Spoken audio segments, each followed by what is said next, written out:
할렐루야. 오늘도 하나님의 사랑을 입어 하나님을 만나는 시간이 되시기를 간절히 소망합니다.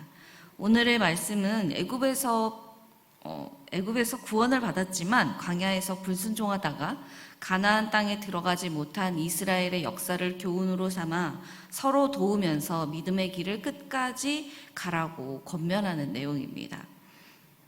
예수 그리스도는 어제나 오늘이나 영원토록 동일하신 분이시고 예수님은 하나님의 약속을 성취하신 분이십니다. 이것이 바로 히브리서의 주제입니다.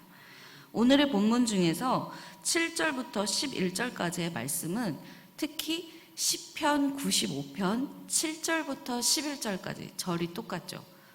지금 히브리서 3장 7절부터 11절과 시편 95편 7절부터 11절까지 똑같아요. 히브리서 3장의 말씀이 시편 95편의 말씀을 그대로 인용한 것입니다. 그런데 이 내용은 바로 또 출애굽기 17장, 민수기 20장에 나오는 마사와 무리바의 사건을 그대로 말한 것입니다. 지금 히브리서의 저자는 성경 말씀을 인용을 하면서 이것은 성령의 말씀이다, 음성이다 라고 얘기하고 있습니다. 8절과 15절에 반복해서 너희의 마음을 완고하게 하지 말라. 지금 히브리서 저자는 경고하면서 하나님께서는 순종하지 않는 자의 믿음을 인정하지 않으시고 하나님의 길을 거절하는 사람을 안식으로 이끌지 않으신다라고 사실을 알려주고 있습니다. 그러면 광야에서 시험하던 날에 거역하던 사건은 무엇이었는지 잠깐 출애굽기를 살펴보도록 하겠습니다. 이스라엘은 여호와의 명령대로 출애굽을 했죠. 이집트를 떠나서 홍해를 건넜고 놀라우신 여호와 하나님의 그 전능하심을 눈으로 목도했어요. 10가지의 재앙은 이집트에 있는 사람들에게 하나님이 겁을 주신 것이 아니라 하나님이 스스로 있는 자이심을, 전능하신 자이심을, 온 천지 만물을 주관하시는 분이시다라는 그 사실을 보여주신 사건이에요. 그렇게 봐왔고 또 하나님의 구원을 직접 경험하면서 하루하루 살았던 것입니다.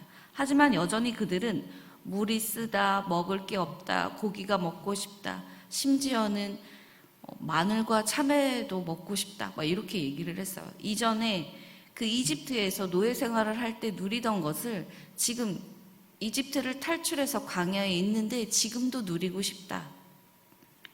그렇게 징징대는 것으로 모자라서 거침없이 하나님을 원망했습니다.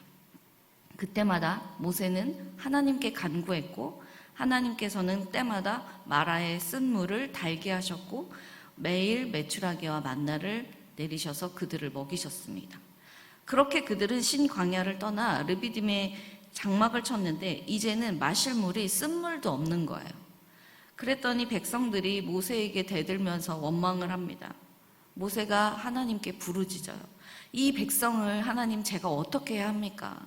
지금 저 사람들이 저를 당장이라도 돌로 쳐서 저를 죽이려고 할 것 같은데 하나님 어떻게 하면 좋습니까? 라고 얘기해요. 그러자 하나님께서 말씀하신 것이 출애굽기 17장 6절에 나옵니다. 제가 읽어드릴게요. 내가 호렙산에 있는 그 반석이 거기서 내 앞에 서리니 너는 그 반석을 치라. 그것에서 물이 나오리니 백성이 마시리라. 모세가 이스라엘의 장로들의 목전에서 그대로 행하니라. 아멘. 모세가 하나님의 말씀대로 지팡이로 호렙산에 있는 반석을 치니까 물이 나왔어요. 그리고 7절에 모세는 그곳의 이름을 마사와 무리바라고 불렀다고 했습니다. 마사는 시험이라는 뜻이고 무리바는 다툼, 싸움이라는 뜻입니다. 그곳에서 이스라엘 자손이 다투었고 또 여호와께서 우리 중에 계신가 시험했기 때문에 마사 무리바라고 그 지역을 이름을 한 겁니다. 그 다음 나오는 8절이 어떤 말씀인지 아십니까? 바로 아말렉과의 르비딤 전투입니다. 제가 지금 새벽 예배 설교하면서 이 아말렉과의 전투에 대해서 되게 여러 번 말을 하고 있는데요. 하나님께서 그걸 굉장히 여러 가지로 의미를 두신 거예요. 낮에는 구름 기둥, 밤에는 불 기둥으로 인도하고 보호하시고 만나와 메추라기로 먹이셔도 여호와 하나님께서 우리와 함께 계신 게 맞아? 이렇게 의심하고 하나님을 시험한 이스라엘이었어요.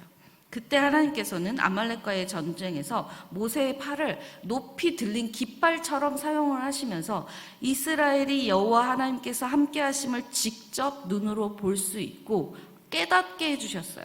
모세의 팔이 올라가면 이스라엘이 더욱 우세했고 모세의 들린 팔이 내려가면 아말렉이 우세하게 되면서 하나님이 정말 모세와 함께 하시면서 우리를 지켜주시고 보호하시고 인도하시는구나, 우리와 함께 하시는구나 깨닫게 했다는 거예요. 지금 히브리서의 저자는 하나님께서 40년 동안 노하셔서 광야에서 죽은 사람들이 누구인지 16절부터 19절까지 조목조목 알려주고 있습니다. 함께 16절부터 19절까지의 말씀을 저와 여러분 한 절씩 교독하겠습니다. 듣고 격노하게 하던 자가 누구냐? 모세를 따라 애굽에서 나온 모든 사람이 아니냐?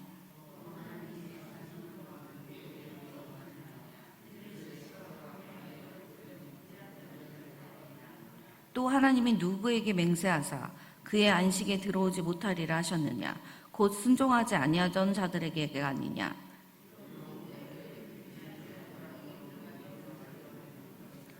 아멘. 그들은 모세를 따라서 애굽에서 나온 사람들이었지만 광야에서 하나님을 시험하고 거역했기 때문에 그들에게 하나님이 진노하셨다. 순종하지 않는 자는 나의 안식에 들어오지 못하리라 하신 말씀 그대로 하나님은 그들을 가나안으로, 안식의 땅으로, 약속의 땅으로 들여보내지 않으셨습니다. 왜냐하면 그들이 믿지 않았기 때문이다 라고 말씀하고 계세요. 하나님의 강권적인 역사와 예수님의 은혜로 우리가 구원을 선물로 받았지만 믿음의 길에서 이탈을 한다면 구원에 이르지 못한다. 같은 맥락으로 강력하게 경고하고 있습니다. 우리가 하나님의 음성에 귀 기울이지 않고 하나님의 말씀에 순종하지 않으면서 나는 구원을 받았으니까 괜찮아, 구원을 받았으니까 나는 내 맘대로 살아도 돼 라고 생각하면 안 된다는 거예요. 잘 들으세요. 이건 행위 구원을 말하는 게 아니에요. 이 말은 어떤 업적을 이루는 그 행동을 해야 구원을 얻는다는 이 행위 구원을 말하는 것이 아니라 제대로 진짜 믿어야 된다는 얘기예요. 믿음은 다른 말로 신앙, 확신, 신뢰, 진실로 받아들이는 것을 말합니다. 그래서 성경은 믿음은 하나님께 자신의 삶을 바꾸는 태도이다 라고 말을 해주고 있어요. 근데 우리가 믿는다고 하면서 하나님의 음성에 귀 기울이지도 않고 하나님의 음성을 들었는데도 그대로 순종하지 않는다면 믿는 것이 아닌 거죠. 얼마 전에 종영한 나의 해방일지라는 드라마가 있는데 보셨나요? 거기에서 또 명대사가 나왔어요. 날 추앙해요. 여자 주인공이 남자 주인공에게 사랑으로는 부족하다고 자신의 마음이, 자신의 자존감이 채워지도록, 가득 채워지도록 자신을 추앙하라고 말을 합니다. 사랑보다 높은 의미로 더 큰 사랑을 갈구하는 그 마음을 담아서 추앙하라고 말을 하는데 저는 개인적으로 이 박혜영 작가님이 참 대단하다는 생각이 들면서 이분이 정말 참된 그리스도인이었으면 좋겠다는 생각에서 또 막 검색을 해봤어요. 성공회 대학교를 나오셨는데 제발 그리스도인이시기를 정말 간절히 기도를 했습니다. 왜냐하면 이 드라마는 초반에 너무 어둡고 우울해요. 프랑스 영화처럼. 그래서 초반에 몰입하기가 좀 어렵습니다. 근데 제가 정말 인생 드라마라고 꼽는 나의 아저씨라는 드라마가 있는데 그 작가분이세요. 그래서 그 초반에 어둡고 우울한 걸 분명히 작가님이 뭔가를 보여주실 거야. 이 인간에 대한 사랑에 대한 그것을 하나님의 관점을 보여주실 거라고 기대를 하고 봤는데 맞았어요. 하나님이 어디에도 하나님이란 존재가 언급되지 않아요. 그런데 사랑으로 자존감이 가득 채워져서 이 주인공들이 본연의 자아를 회복하는 과정들이 드라마에 나와요. 그래서 저는 하나님의 사랑과 은혜로 죄인된 우리가 구원을 받고 거듭나서 일그러졌던, 잃어버렸던 하나님의 형상을 저희들이 회복하는 것이 그리스도인인데 그 모습들이, 그 과정들이 자꾸 이 드라마를 보면서 오버랩이 되더라고요. 사람이 사람에게도 추앙을 하라고 얘기를 하는데 나는 하나님을 어떻게 믿고 우러르고 있는지 저의 신앙을 되돌아보게 되더라고요.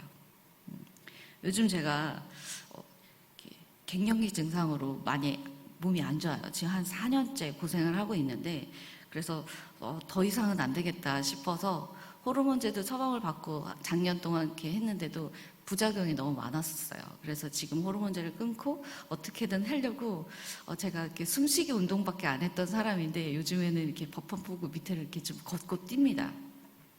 처음에는 막 이렇게 조금만 뛰었는데도 너무 숨이 차고 막 갓 잡아 올라온 물 밖으로 나온 물고기처럼 막 심장이 막 터질 것 같이 뛰는 거예요.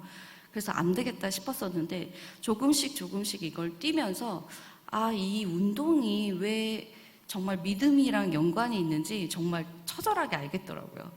여러분, 영성, 제가 전에도 한번 말씀을 드렸겠지만 영성 훈련입니다.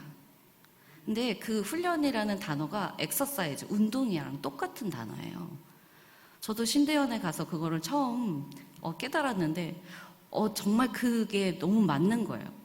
운동이라는 것이 제가 뛴 지 한 달 조금 넘었어요. 근데 어제는 처음으로 쉬지 않고 3번을 이렇게 뛰었는데 막 옛날 처음처럼 한 달 전처럼 막 숨이 가쁘지는 않더라고요. 뛸만 하더라고요.